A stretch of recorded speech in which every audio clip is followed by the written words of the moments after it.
Good afternoon, everyone. This is Megan Fournier with the Home Care Alliance, Massachusetts. Thank you for calling in today for our webinar with Hebrew Senior Life. We have Rebecca and Maureen here who will be doing the presentation with us. Before we begin, I want to go over a couple of details. First thing is that you're going to be in mute-only mode for the sake of outside distractions.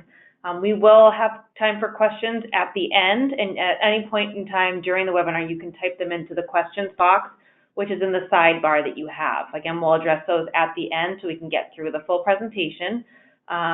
This is being recorded, so if you want other staff members to take a listen to it, or you want to listen to it again, or anything of that sort, it will be made available to you most likely later today after it's been processed, or first thing tomorrow morning. And I think that's all I have for now. So with that, I'm going to hand it over to Rebecca and Maureen. Thank you, Megan. Appreciate it. Hi, everyone. Good afternoon, and thank you from both Rebecca and I. This is Maureen for the opportunity to speak with you today and share a little bit about what it's been like for us onboarding our EVV product.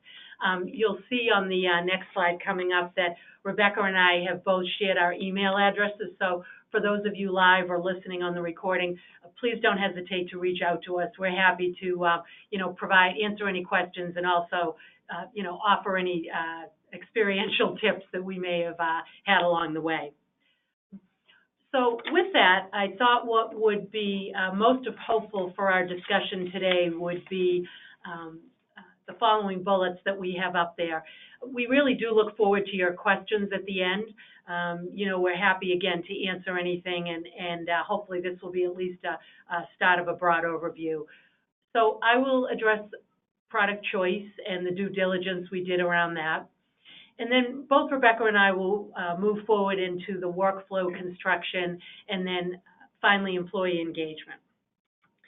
I think it does make sense to start out speaking a little bit about our organization and so you have a way to benchmark against your own company.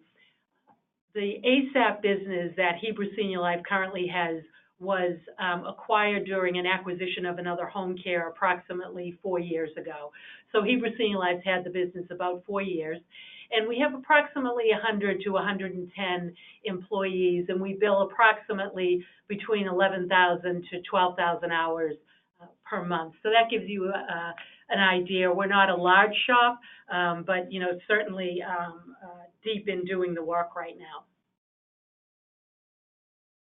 So as we started to take a look initially at product choice and, again, doing due diligence, these 4 bullets really reflect what we felt we were going in with in terms of eyes open. We felt really confident that we knew we'd need to look at how would this EVV product interface with our current EMR.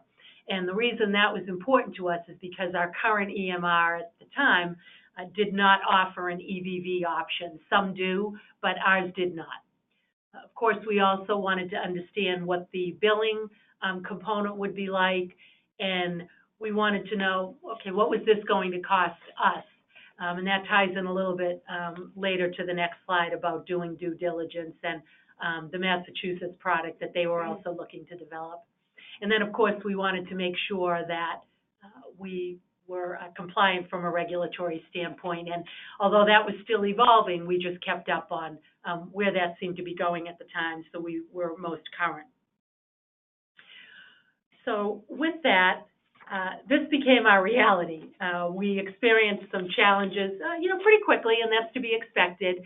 But we thought what might be helpful for all of you was to share some of the challenges that we experienced, and then maybe some tips that would help you avoid those as best able. So the first challenge I have listed is RFPs, or requests for proposals from different vendors. Now, this seems pretty basic. Of course, you'd want to compare different vendors and see what the various options were. We really did learn as we did some digging on this, though, just how important that was.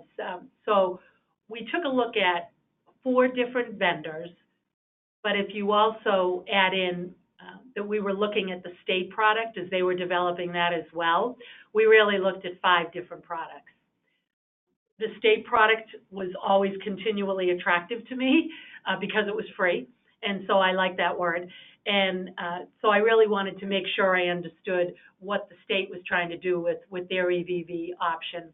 And as time went on, we learned quickly that for us, that just wasn't going to be the right choice. We knew we needed different support around payroll and billing options, so that one really came off the table for us. So then we looked at 4 others, and what's important to understand really, we think from our perspective is, of the 4 we looked at, we couldn't say any of them did anything dramatically different. It was more specific to what we needed and how they interfaced the best way possible with our EMR and the staffing we have. So again, you heard from the beginning, we're a smaller shop, so at our company, people wear many hats, and we had to take that into consideration. And with that, from most expensive to least expensive, there actually was a $40,000 difference. So again, that for us was naturally significant. So once we had done that piece, we picked a product, and we began doing our next steps of, okay, now we've got this product. How is this product going to be able to interface with our EMR? And again, we had lightly made our choice, but we wanted to do some more digging. And this is where, of course, we had our IT team right at the table from the beginning on this, but I can't emphasize that enough for many reasons, and Rebecca will speak to later additionally why that's so important. But, you know, of course, people with IT expertise are going to ask questions differently than, for example, I might, because I have a clinical background. And also a background in working with these workers. So it was great, you know, having them at the table to really be able to ask questions relative to, for example, if you're working with an EVV option, what's the frequency with which your EVV and your EMR will exchange information? More specifically around that, for example, if you make a schedule in your EMR for your worker, how quickly does that translate into your EVV? Remembering that you need it to be fairly quickly for things like unexpected absences, you know, sick calls, or, you know, somebody just needing to finish their day halfway through and not, you know, that being unanticipated and you needing to get coverage for those visits. So that was really one of the more important pieces that came through with that. And also, when you're working with 2 different software vendors, one for your EMR and one for EVV, we also wanted to understand, did that require manual processes? And if so, what would be the labor related to that? Because again, we knew that we were going to be adding this as part of the job description to our current coordinators. And we'll say a little bit more about that later and what that experience was like for us. So again, once we had our RFPs in place and we understood, okay, what's the integration going to be like, we needed to think about, okay, what sort of hardware options exist with these EVV software packages. And we really wanted to understand, well, help us learn, should we be supplying the hardware ourselves, or do we want to have people bring their own devices? And there are instances when other organizations were having workers carry their own devices for a variety of different reasons.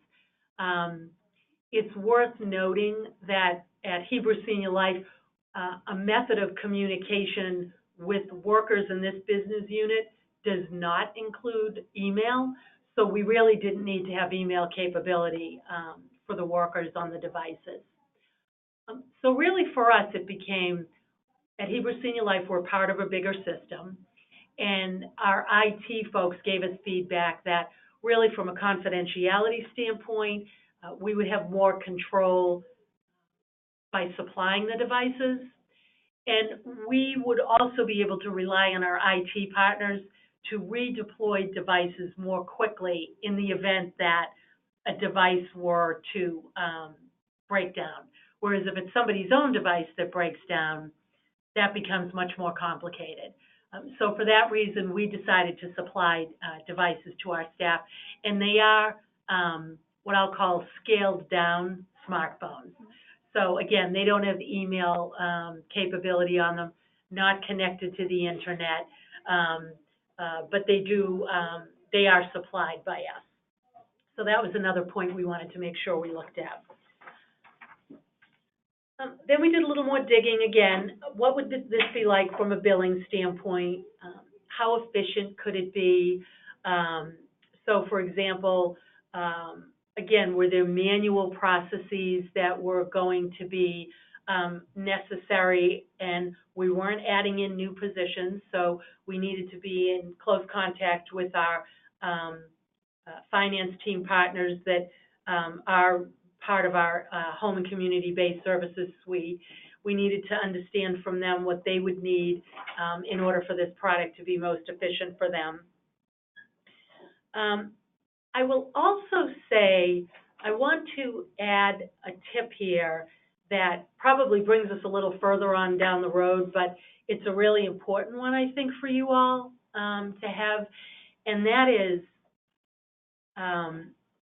asking your EVV partner to help you understand what can be the most efficient way for your worker to be able to bill multiple services in a visit. So what I mean by that is, you know, we all know that maybe for an hour or two, somebody might be doing, I'll say, homemaking, and then they may do an hour or two of chore service, for example. With our current product, that requires that the worker sign in and upon then sign out before they start the next service, and each time the consumer needs to sign. And that brought some challenges with it, and has also been a complexity with our billing that we've had to do some more manual work with. And we're getting a lot better at that, but that was something for us that was initially a real head scratcher. I will say, interestingly, as we saw that quickly, we decided to engage one of our larger ASAP partners, and we went to them and said, you know, what do you need this EVV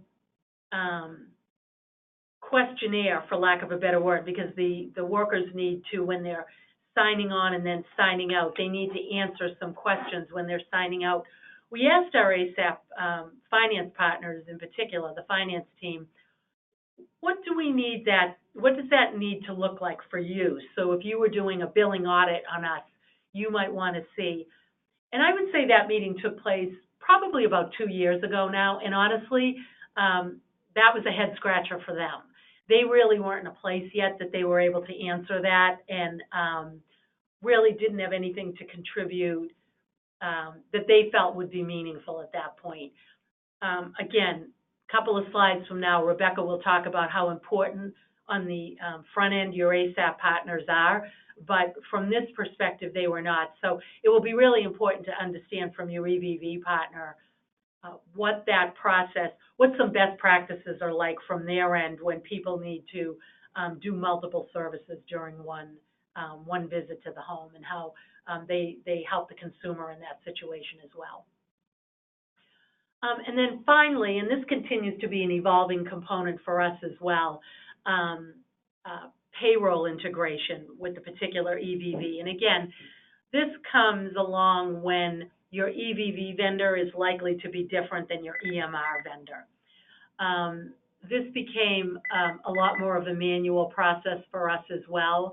And we created what I will call a bridge between the two softwares that has made this better, but we have one more bridge we know we need to take with another part of our payroll process, and we simply haven't been able to make that bridge yet because of a variety of reasons of EMR software we're looking at possibly changing, as well as for about a year, the cost was prohibitive for us on being able to do that. Again, smaller shop, not for profit, that was a little bit different for us. So then, under super tips, again, price compare, have IT at the table right away, and then really thinking about what you would need from a compatibility standpoint, having all players at the table. You're really asking folks, every team member, every leader, what do we need to make this happen, and not forgetting to include your billing folks, your payroll people, your finance department in general as well. So then we moved on. Once we had made our choice, narrowed it down, and that felt like the good place for us, we started to get into, okay, what's the construction of our workflow going to look like? What is this, how are we going to create a process around all this? And so, of course, we wanted to be really successful and inspire success in everybody else. So again, this slide is really, that you're looking at now, is really very reflective of what we thought a core team should look like. We started thinking, of course, we need a core team and we need leaders to be at the table. We knew, IT is very integrated for us, so we knew, okay, we need, strong IT members at the table. And then we knew we needed our program coordinators at the table as well. And so then with that, the next slide shows how what we thought we needed really evolved. And, from here, I'll let Rebecca take over, but as I do that, I'd like to introduce Rebecca a little bit, and that is we began implementing this product probably about 2.5 years ago. We definitely chose to be ahead of the curve for a variety of reasons. One being it sort of dovetailed nicely at the time with other projects and processes we were looking at in our world here at Hebrew Senior Life. So in the course of 2.5 years, we transitioned through 2 other leaders for this personal assistance program, and that definitely had an impact naturally in terms of how we were moving forward. When Rebecca came on board, something that has really helped us move along more quickly and efficiently and successfully is that Rebecca, by background, is a nurse and has worked in a variety of settings, including long-term care and home health care, but is also an educator by background, teaches at the higher ed level as well as at the aid training level. So she'll talk a bit more about that, but I can't emphasize enough how important feeling confident that your trainers in this work really understand what it's like to have adult learners and being able to recognize when somebody's struggling. So with that, I'll let Rebecca take over. Thank you, Maureen. As Maureen outlined earlier, this transitioning phase, a worker to EVV, was rather daunting for us as an organization. And really, we are hoping that with this webinar, we'll be able to provide you some insight as to some of the challenges which we'll be discussing that we face as an organization and how we were able to overcome them. So hopefully this will be helpful to you. And we talked about some of the challenges, and here it says coordinator disengagement. And I'm sure many of you could talk about how not having your coordinators being involved and what we call it buy-in, your coordinator buying into the process would be a challenge for you as an organization moving forward if you have to transition your team to EVV.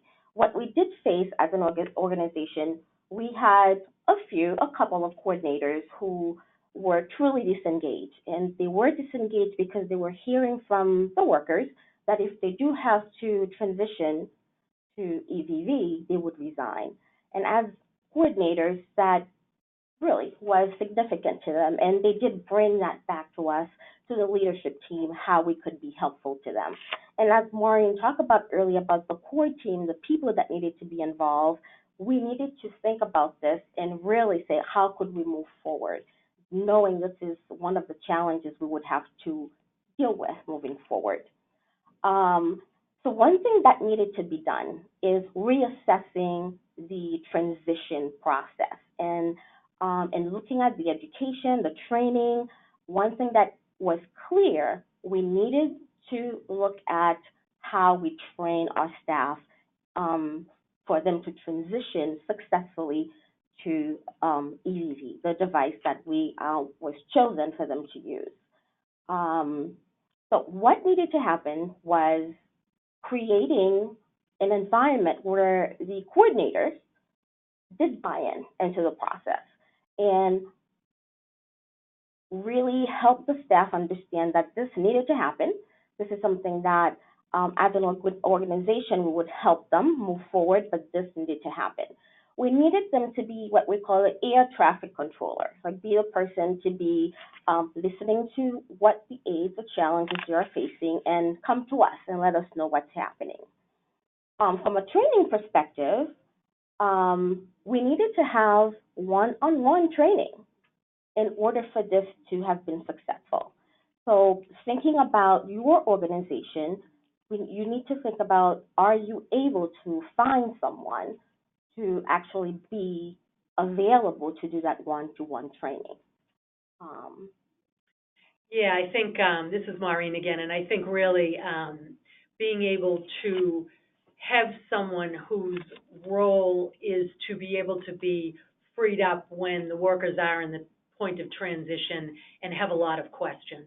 So we recognize that to have somebody able to do one-to-one training at a place that's larger scale than ours is probably not possible, but we did start out with group training, and when we refer to group training, I would say we started out with putting maybe 20 people in a group, and even within that group, people kind of rotating around to be available for questions and queuing during the teaching sessions, but it really, in the long run, we found ended up needing a lot of one-on-one support.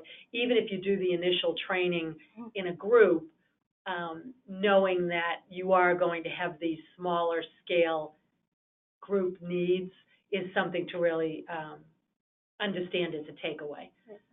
And going back to the core team, having the coordinators buy in, now we needed to really help the workers move forward.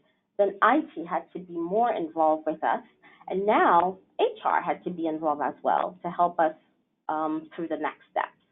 And talking about the ASAPs, one thing that we do find, we have clients calling and really upset that the aides are using a device for them to sign.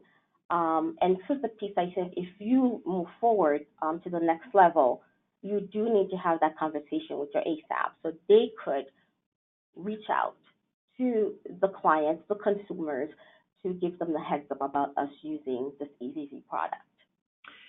Yeah, what we found was one of the ASAPs we were partnering with happened to come in for our every 3-year survey while we were rolling some of this out, and they were so excited we were doing this and wanted to learn a lot more about it.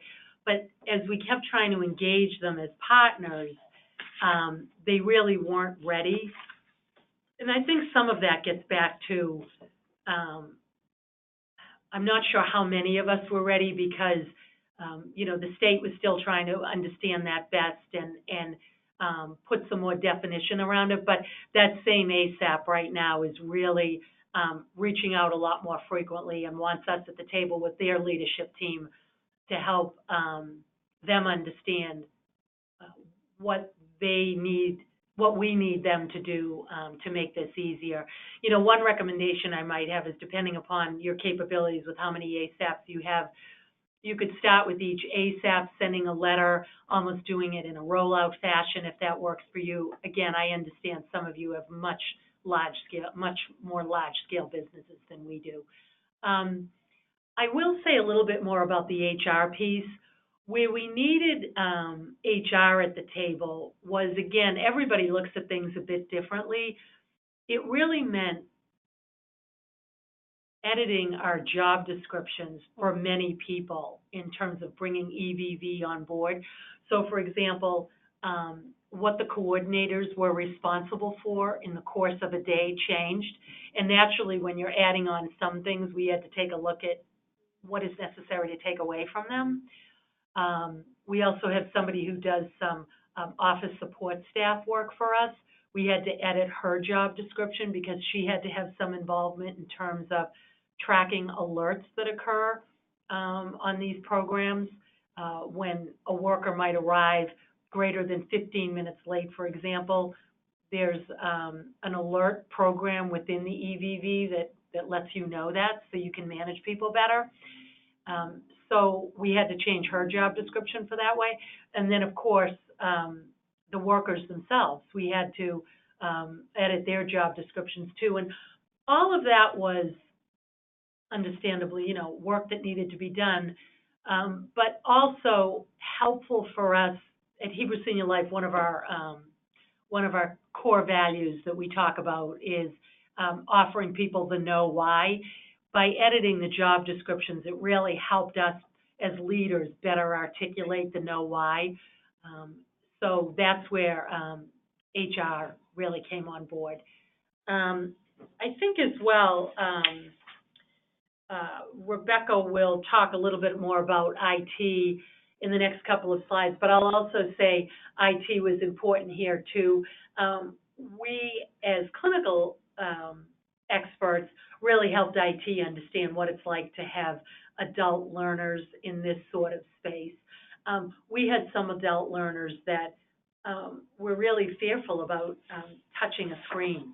They weren't familiar with smartphone technology, and that was, I remember, when we were teaching them how to use the hardware, that was a little surprising to the IT team. So we did work with the IT team on how to interface with adult learners in this space. Maureen, I think the key point here too with the training aspect is individualized training for these workers. That's what really worked for us, and that's where we were able to say to move on from one level to the next level when they started to buy into the process. And Rebecca, thank you for that, because we do want to emphasize that, because you know, we want to be very transparent that we went through a lot of trial and error to really help onboard our staff with this, and that's what it ended up coming down to for us. Individualized training is what ended up being able to move it forward for us. No matter how many iterations we really tried to do with group training or having kind of floats within a room during group training, or even engaging other workers as super users, we really felt like with our particular group of workers, we needed to have individualized training as an option.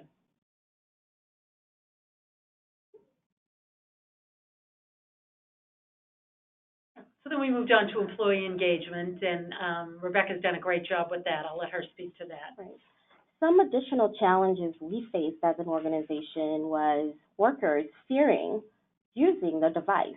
And again, you have workers who were on paper, and now you tell them they have to use the hardware, and they would be tracked. It was very daunting for them, and that's something that we did receive some pushback. Then we're dealing with, as many of you, we have a diverse group of workers, many of them who have identified English as being an additional language. We have older worker population that we work with, and it was very challenging for them from both aspects. And the training aspect as well had to go to a different level for us to really accommodate and really provide a conducive learning environment for these workers. Another challenge that we faced as an organization who spearheaded this endeavor is we did hear from our workers, no other agencies are using this. How come it is you guys? And we did get some pushback from them. And I'm sure that's something that you would have to deal with, listening to your workers and really provide them with facts. This is something that needs to be done. It's a law, it's a mandate that needs to happen. And I know we talked earlier about consumer resistance, and I think you do need to partner with your ASAB for this not to become an issue. Yeah, I will say, again, just as a tip, something we did run into is the workers blocking the GPS, shutting off the GPS, and then that creates a ton of work on the back end because it starts pinging off alerts, and it seems like that should be evident what's going on, but it wasn't. It took us, because we were all new to the product as well, it took us a while to figure out. We actually needed to engage the vendor in another session, and it was the vendor who was able to help us see that the GPS was getting shut off, and that's what was causing all these many alerts, which again became more and more labor intensive, and we were sort of going down one path thinking they were misunderstanding something, and the fix was simply a quick fix of helping them understand the GPS needed to stay on. And again, helping them understand it wasn't about the GPS tracking whether or not they might be ducking into CVS to buy a pack of gum. It was helping us understand we can get you more work if you want it, if we know that you are in Brookline and when you're in Brookline, and, there's another case that just opened up there. So that's a biggie we wanted to pass along to you as well. Rebecca mentioned the multilingual piece, and we did get asked by our HR department if we needed to have the program be written in the language native to the worker. And we explained that no, we felt like we were mandated that our workers needed to be able to speak and read English. And plus we wanted the consumer to be able to have it in English just as a matter of consistency. But we did offer the training in multiple languages. And we also did receive and listen to and respond to feedback we had from the workers about the number of questions they needed to answer and what those questions stated in order for them to sign out of their visit. And that was really helpful, and we were able to partner with our vendor on that to really customize that. That's something else that, again, way back when I was talking about billing and we talked to our ASAP folks about that, there were really no issues around that, around what we were asking in terms of questions about them at the point of signing out. There were some obvious basic questions, but that really came down to about 3 or 4 basic questions, whereas initially I think we might have had 8 to 12 questions in there, and they weren't necessary. So again, being flexible along the way, I think. I put the phrase roving leadership in there as a super tip because you never know where your leader is going to come from. Rebecca had some really, I think, worthwhile, and I'll call them funny examples sometimes, where workers came in and said, I can't do this. I absolutely cannot do this. I'm not computer savvy. But these were workers who Rebecca had a good relationship with, had swapped life stories with these workers, and Rebecca was able to help them understand, well, wait a minute, you told me you did this kind of work at some point in your life. I think it's something similar to that work. And there were workers who then ended up being roving leaders from the standpoint that they were really like super users and were really able to assure other workers this wasn't a big deal. This ended up being easy and okay. Of course, we empowered our workers to tell the consumers to call us if they had any questions, and Rebecca was really able to help the consumers understand the why around this. And even though the consumer might have a really good relationship with the worker, we always had to remember all of our consumers and that a worker might be new with a particular consumer, so we always wanted to make sure our consumers were safe. And that helps them understand, oh, okay, I might have known Mary for 5 years now, but another consumer might be in a new relationship, and that's why the signing in and the signing out, was so important. And as an organization, we had to decide whether there are some workers who would not transition to using the device. And unfortunately, this is something that you as a leadership group would have to think about and this is where you would engage HR and legal just to help you with the next steps. Yeah, I think, again, somebody who's really savvy with training and education would recognize we, realized we had some workers who just, from a reading skill level, it was very challenging for them. And we worked hard to really sort all that out and see, again, how we could be most accommodating with that. Of course, we looked at accommodations and what that would mean within the organization. And then helping those who were able to make a transition but were saying they were choosing not to, help them understand, okay, that's your choice, but this is part of your job now, so you need to be able to do this as part of your job. And again, HR was really helpful for us in that situation.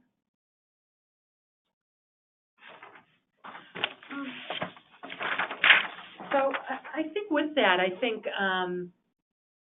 Megan, if it makes, most sense to you, Rebecca and I are certainly ready to transition over to the next slide and have people ask us questions. We'd welcome that.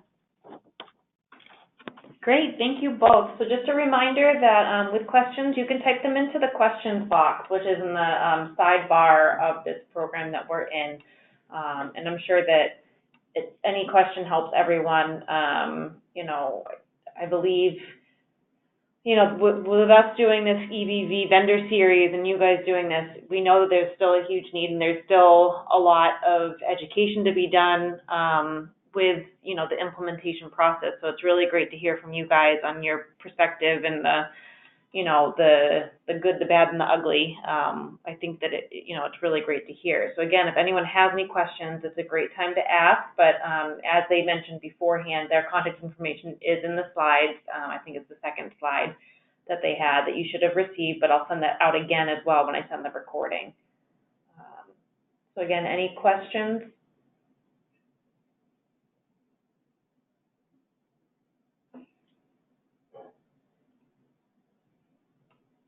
I guess not. I think you guys just covered everything. So I want to thank you, Rebecca and Maureen, for sharing your story. Do you guys have any last minute tidbits that you wanted to add in before we end today? No, I think just to reiterate, Megan, as you said, as time goes on and people start doing this, people should feel free to reach out to us. Not a problem at all. Wonderful. Well, thank you both, and thank you for those who were able to call in today. And I hope everyone has a great rest of their day and the week. You as well, Rebecca. Thank you.